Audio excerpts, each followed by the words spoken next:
President of Colombia, Gustavo Petro, came to power in 2022 with great promises of change in practically all political, social, and economic sectors of the country. You could say that the new president set out to reform Colombia from top to bottom. One of these major changes is precisely its energy transition plan, which, surprisingly as it may seem, involves an abrupt halt to any new oil exploration and exploitation contracts in Colombian territory. In other words, Colombia could become one of the first main oil powers to veto this industry, if not the first in the world. And keep in mind, we are talking about one of the most important economic sectors, the one that contributes the most money to the public coffers, and the top one in terms of exports. The question is, what could all this mean for Colombia to break with the oil industry? Why are they doing it? What are they going to sacrifice? Does such a measure even make sense? Well, this video will answer all of these questions. So, let's get cracking.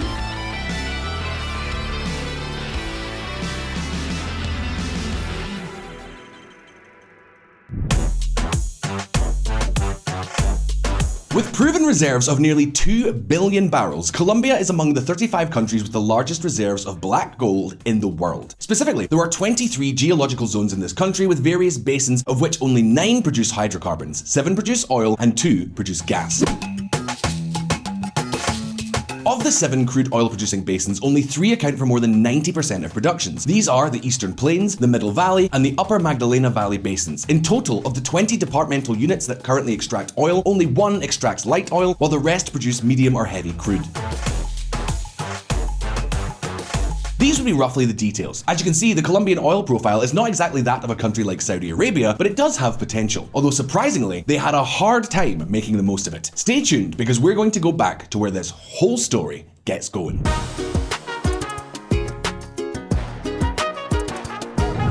The first steps, an allergy to profitability. The first oil well in the history of Colombia was drilled in 1918 in the Sierra Infantas field, where barely 2,000 barrels per day were produced. 3 years later, the country's first refinery was built and the first oil pipeline was constructed in Mamonal, near Cartagena. And this is how the Colombian oil industry was launched more than 100 years ago. However, for a long time, no profit was made from this industry. In 1951, seeking to turn this situation around, the government of Laureano Gómez nationalized and granted several oil concessions to the newly formed Empresa Colombiana de Petroleos, Ecopetrol, a company created so that the Colombian state could actively participate and promote this industry. And so, although giants of those years such as Texaco and Shell began to take an interest in Colombian oil, the exploration and extraction conditions were totally disadvantageous for them. The presence of Ecopetrol was the main stumbling block. The government only had eyes for it, and the entity was not only a company that competed in exploration and production, but also acted as the public body that regulated this sector. So in one way or another, all private companies were obliged to partner with their virtual competitor on unattractive terms. Therefore, throughout almost all the entire 20th century, various legal regimes were tried and tested, which, to tell the truth, seemed to go from bad to worse.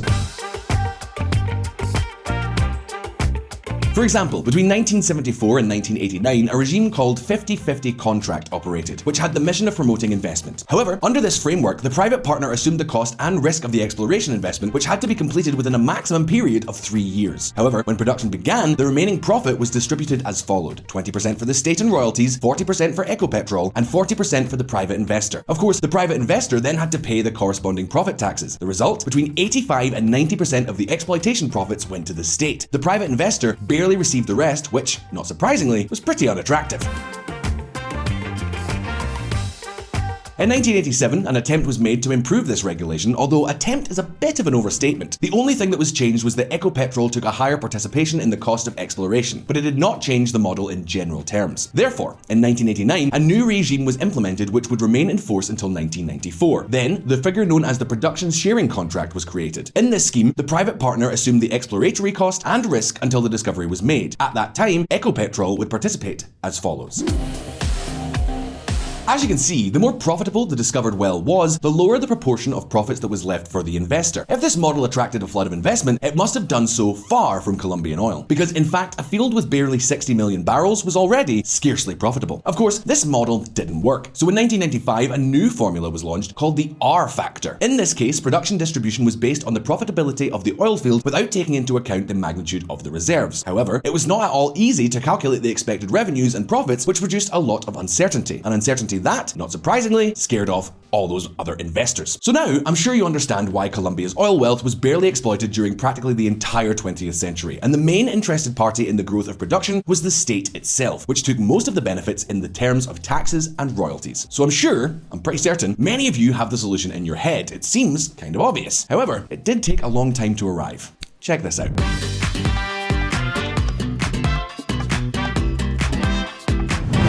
Take off. All was not lost though. During André Pastrana's presidency, Ecopetrol made a very important move. During what is known as the Round 2000 call, the state made a series of tenders to explore and produce in projects in which the state-owned company would only have a 30% share. Of course, this caught the attention of the world's major oil powers. To give you an idea, this initiative culminated in the awarding of 13 projects with an initial investment of more than $600 million. However, the big change for the Colombian oil sector was yet to come. In 2003, then President Álvaro Uribe Vélez ordered the restructuring of the sector, going straight to the root of the problem. The Colombian government of the time created the National Hydrocarbons Agency so that Ecopetrol lost its regulatory powers, and so the public company would be completely focused on exploration, production, transportation, refining, and commercialization of hydrocarbons. In other words, it became an oil company in the usual sense of the term. At the same time, the government implemented a new royalty, tax, and fee contract. The new model mimicked international standards and limited the state's total share to a range of 50 to 60% of extracted profits. And you know what happened? From that moment on, production skyrocketed, and with it, so did exports. Suddenly, the Colombian oil sector came to life. Take a look at this.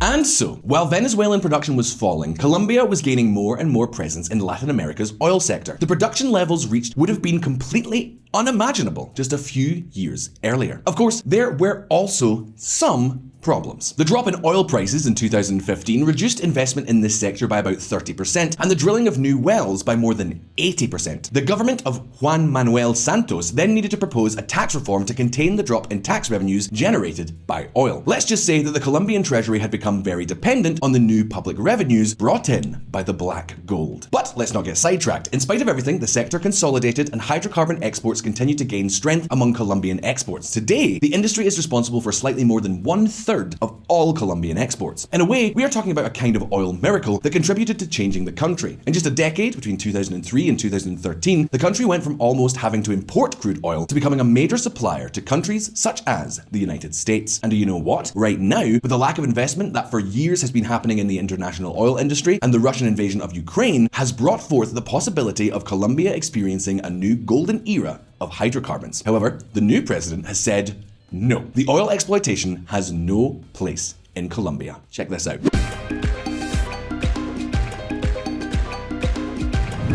Petro yes, Leo no.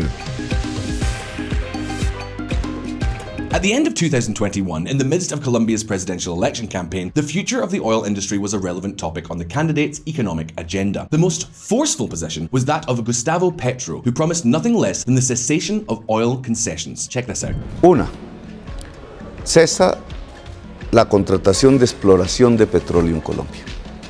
Mensaje, vamos hacia una economía productiva, no extractivista. Habrá una transición tranquila, pero segura y seria, que empieza el primer día de gobierno. Well, that candidate ultimately became the president-elect of the Republic of Colombia on the 19th of June 2022. And in November of 2022, just 1 year after his promise, he launched an even more daring speech at the UN Climate Change Conference. Check this out. La crisis climática solo se supera si dejamos de consumir hidrocarburos.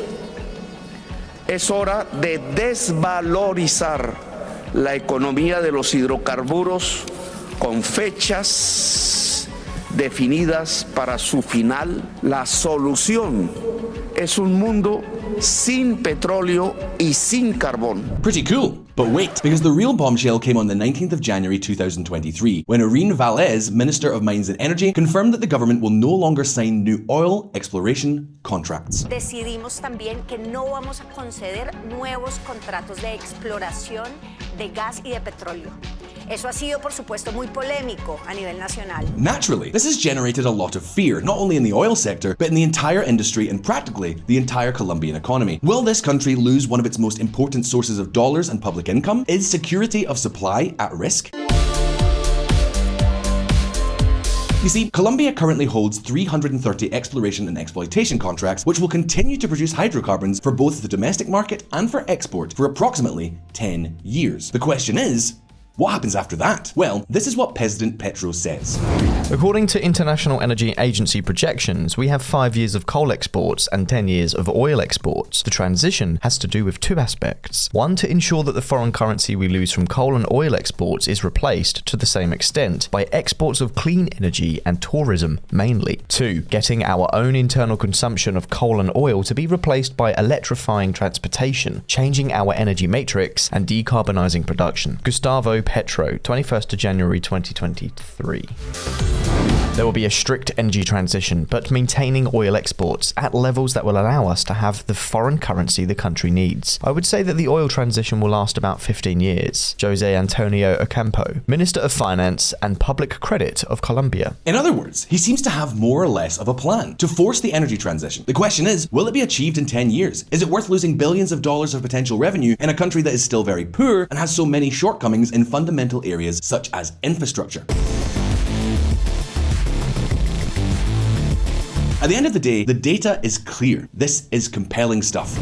The hydrocarbon industry is fundamental for the country's economic stability, national financing, and that of the departments and municipalities. Nearly 40% of exports depend on this sector, 20% of the nation's fiscal income, and 76% of royalties. Diversifying the export basket must be an objective, but not at the cost of withering the industry. Communique of the Colombian Oil and Gas Association, 20th of January 2023. So it seems, VisualPolitik viewers, the controversy and the fear of losing billions of dollars in foreign investment and public revenues was such that Petro himself seems to have kind of backtracked, at least partially. Yes, he does continue to target the hydrocarbon industry, and possibly the granting of new exploration and production licenses will plummet, but at least the energy transition plan presented includes new concessions. Be that as it may, the future of this industry in Colombia does not look particularly bright, but maybe the future for the planet does. And the question is the backtracking by President Petro enough? What impact could it have for Colombia if this president fulfills his plans? Well, stay tuned.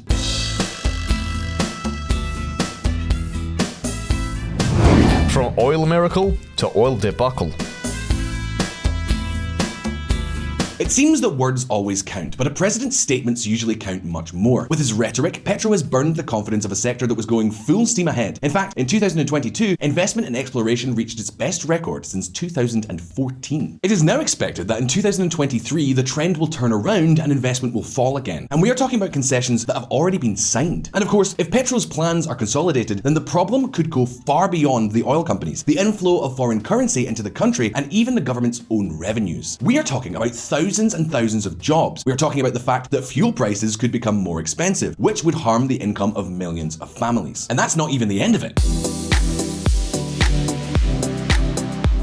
The cessation of oil production in 10 to 15 years could also bring with it another major problem, the questioning of the security of energy supply. Why? Because the Colombian electricity system is highly dependent on hydroelectric generation. To give you an idea, during normal hydrological periods, hydroelectric generation can supply more than 3/4 of all demand. However, when phenomena such as El Niño and the resulting drought periods occur, the country has a problem. So far, hydrocarbons have solved the problem, but if they run out, things could become pretty complicated. Be that as it may, as you can see, Colombia seems willing to sacrifice tens of billions of dollars and thousands of jobs to fight climate change. And guess what? Now, it's over to you. What do you think of Colombia's plan, and do you agree with it? Leave us your thoughts and answers in the comments below, and let's open a respectful debate. As always, if you found this video interesting, don't forget to like and subscribe to all of us here at VisualPolitik if you haven't already done so. All the best, thanks for watching, and I'll see you next time.